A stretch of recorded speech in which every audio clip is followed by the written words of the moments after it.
Thanks for tuning into Topanga Sessions. I'm your host, Nick Stubbs, and we're here with Princess. How's it going? It's really, really going great. How are you doing? I'm doing well. I got to say, during all this COVID time, it's nice to be able to get back to start really interviewing and Yeah. helping people like you at home understand that we all struggle, but we can all move forward even while we struggle. And I wanted to say, first off, thanks for being on. Thank you. I'm so happy to be here. It's really, really refreshing to talk to a person And face to face. face to face. There's something special about that we all need. I think. Absolutely. Yeah. Now, I want to go ahead and jump into something that I think that you at home can relate to, and that's abandonment.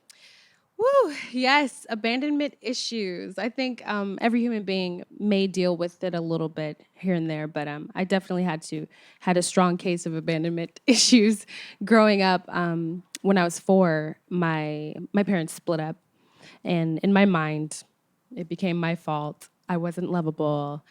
Dad doesn't love me. I'm not. All these meanings I And made that's up. so sad Yeah. because you need to be sat down and really talk to and be like, hey, this is actually more potentially for the health of you. Yes, it took me until today years old to realize Today years old? that that it was great that my parents weren't together. I would be a nutcase. And no offense to anyone, Dad, I love you. Mom, I love you. But I'm really grateful that everything happened exactly the way it was supposed to. But growing up, it was challenging to see people with their dads and around, and just realize that there was a lack space there for me. The absence of his presence was so tangible and palpable for me. But when I was 23, I had this awareness brought to me by a relationship. Relationships are the best mirrors. They get all your areas of growth pointed out that you need to work on. But that I had issues with not only abandonment, but authority, thinking everyone's trying to manipulate me, thinking always just kind of projecting this wall of protection based on my It's really abandonment. interesting that you say the projection as opposed to we all, instead of thinking that it's actually us, Yeah. that there are things that we need to work on, Yeah. it's really about what our defense mechanisms in life are doing this, Yeah. but we don't realize that this is just preventing us from growing as people. It's so sad too, because you can really, if you don't do your homework, you can really kind of stay stuck in those resentful, unforgiving, burdened places and stopped. Like you can literally hit a glass ceiling and never go beyond it because of all those issues. So I said, hey, Dad, at 23, you know what? Can we be friends? Because I have it that you weren't a great dad, and I don't know that you can be, but I forgive you for all the stories I had around what you should have been or how you should have been. I understand that you're a human being. That is so powerful. That took a lot of work to get to that place.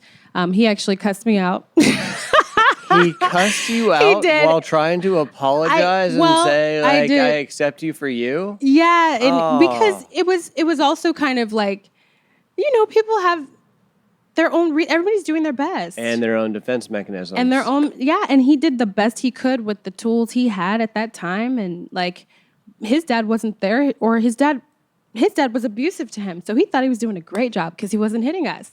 Isn't it strange that we, parents, are basically trying to do the opposite of what their parents did? Mm-hmm. And I mean, I can kind of relate. My dad actually passed when I was 12 years old. I'm sorry. And, well, thank you. I actually went to this therapy called EMDR therapy, which you at home is such a cool thing because what it does is it actually makes you go back to those moments in time and basically cut down that emotional tree that has sparked this new synapse of fear and anxiety. So something you also might want to look at too, because it is very healthy. Now, mind you, you have to, if you're going to go do this, please know that not all people are ready for that because you're attacking your subconscious. Oh yeah. And that place can spiral.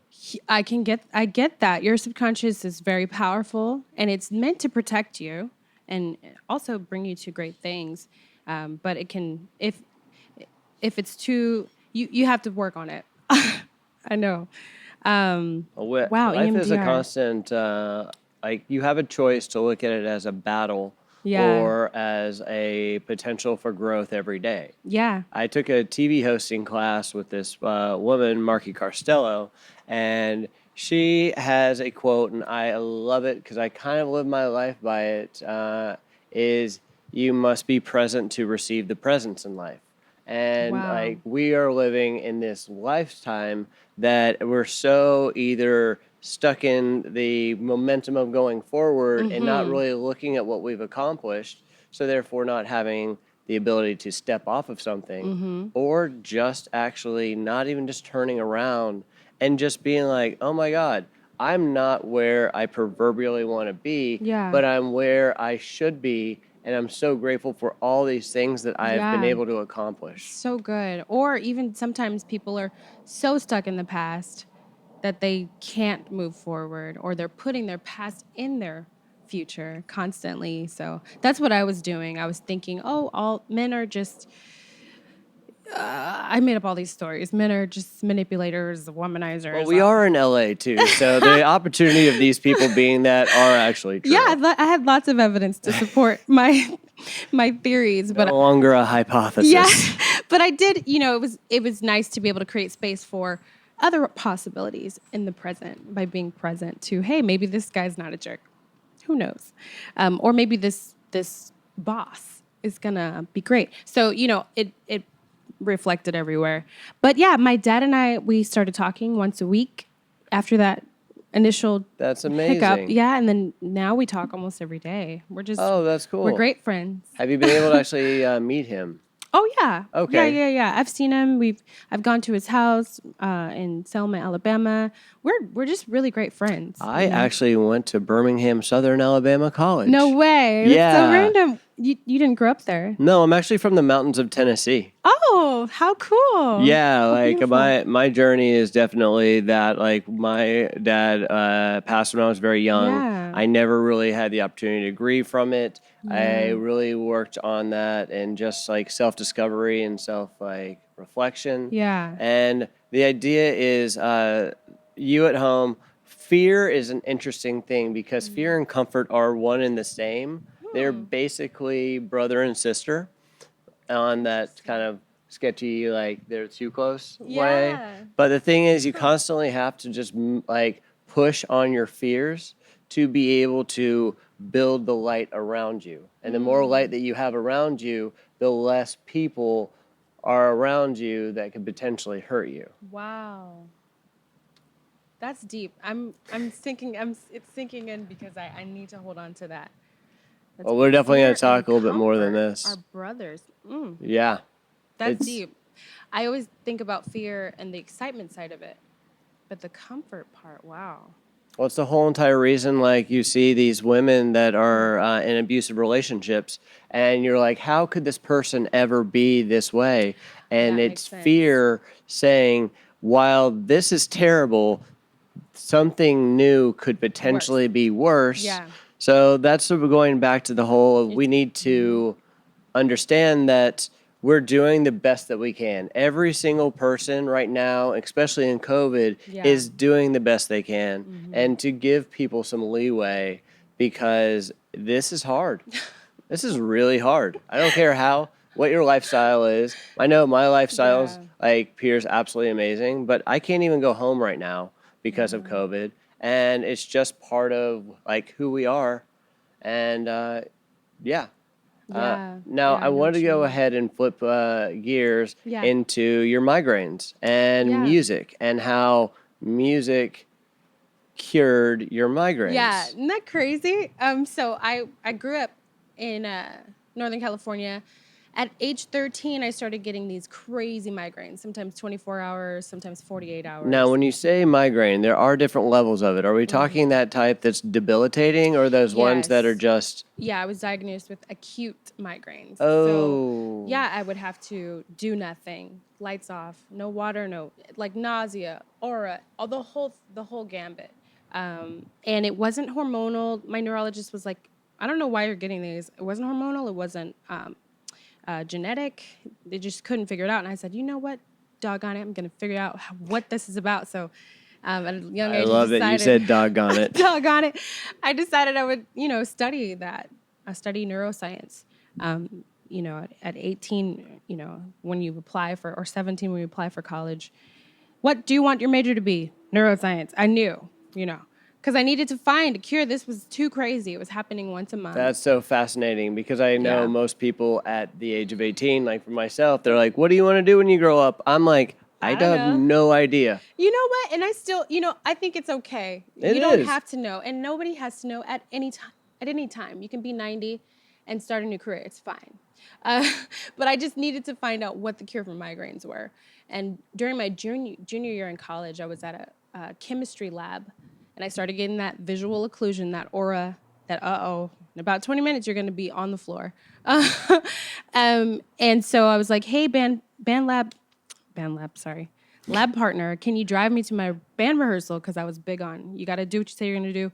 You got to show up. I was like kind of obsessive about it. Isn't it interesting that every time that we say we're going to do something, and you at home, this is really important that I believe in. If you say you're going to do something, do it, because you're not taking away from the person. You're taking away from yourself and just making yourself feel less because you know that your word isn't worth anything. Exactly. And so, but caution, sometimes you have to just honor your word.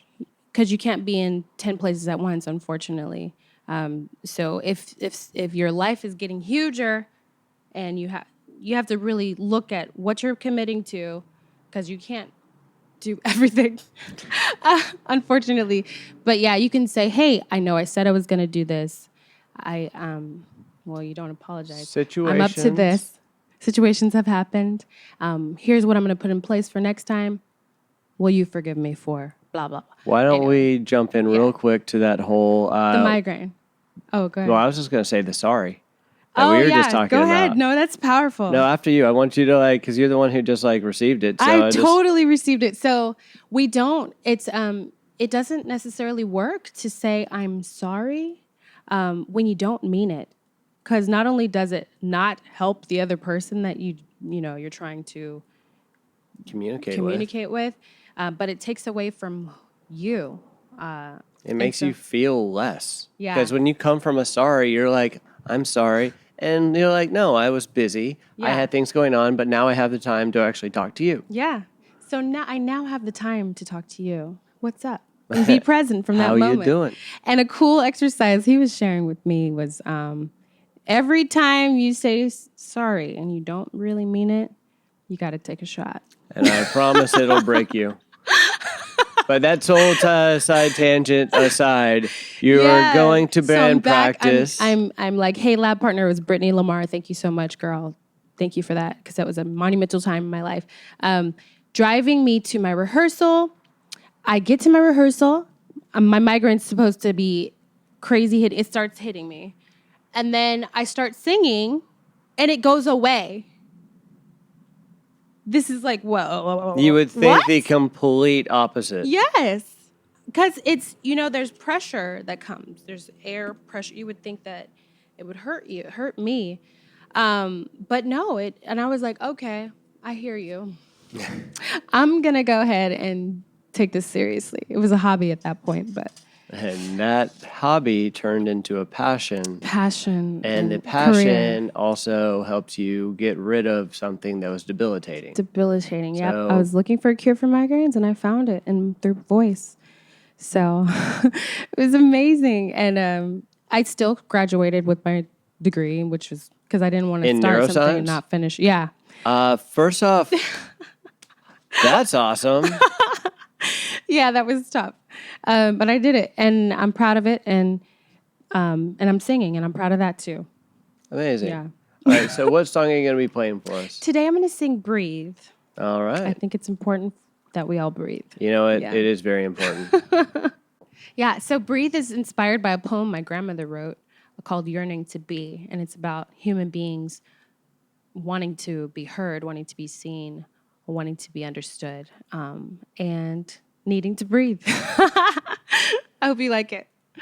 Looking forward to it. And thanks so much for opening up and being vulnerable. And a time like this, I really think that it's so nice to actually communicate what we're going through so that we realize that we're not the only people struggling through all of this, that we're really all in this together. Yeah, it's true. We're all the same. We are. Same, but different, but the same.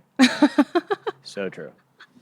All right, Princess, look forward to hearing you. All right. Thank you.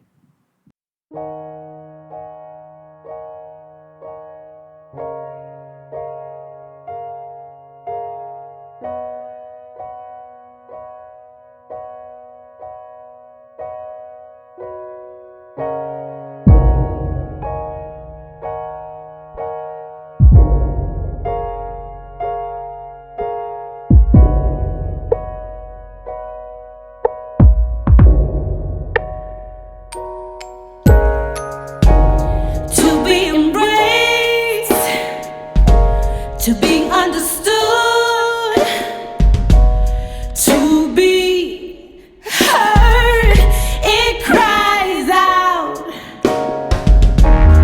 yearning to be,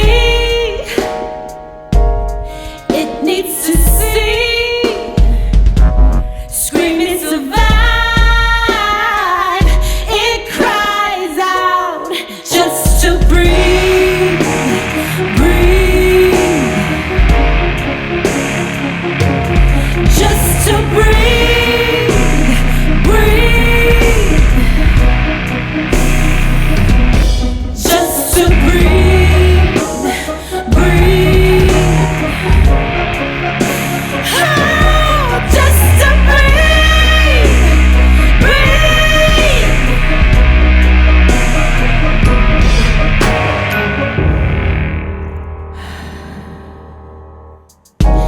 Does anyone hear me? Does anyone care? Listen and envy, it cries out, broken teardrops, dangerous game. That's the one place it cries out just to breathe, breathe, just to breathe, breathe, just to breathe, breathe, just to breathe,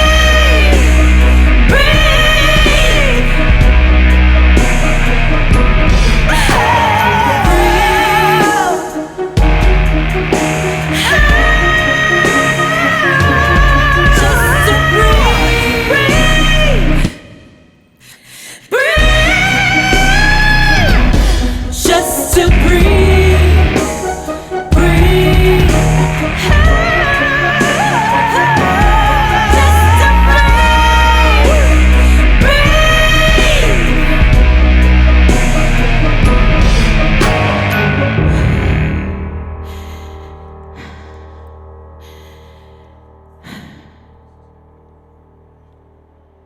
Thank you.